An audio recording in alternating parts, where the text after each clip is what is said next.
Kathy was different this year when she was nominated for our District Teacher of the Year, because instead of having one nomination form go in, we had 7.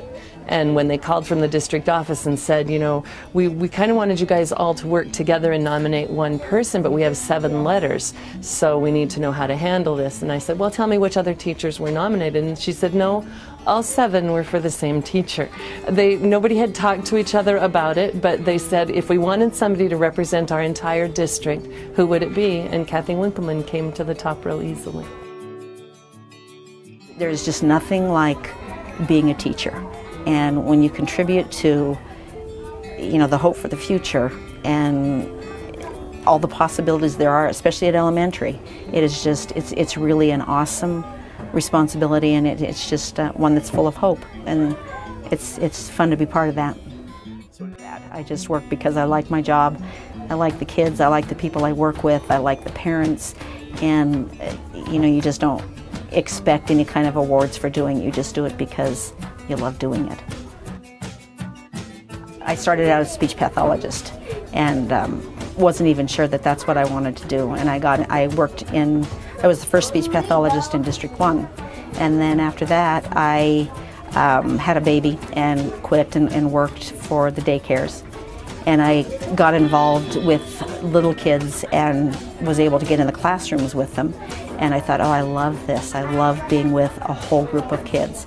And so when my kids were finally in kindergarten and 3rd grade, I thought, I'm going back to school.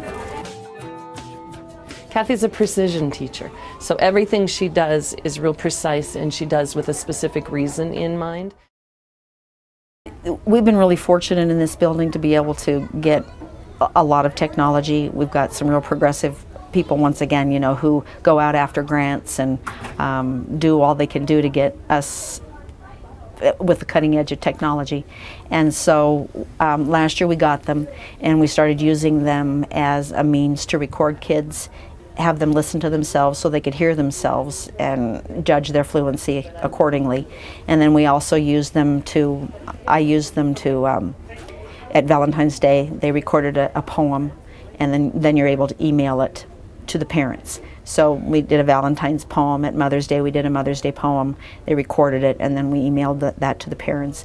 And so it's kind of a nice way of connecting school to home, and you get an email right back. Oh, that made my day.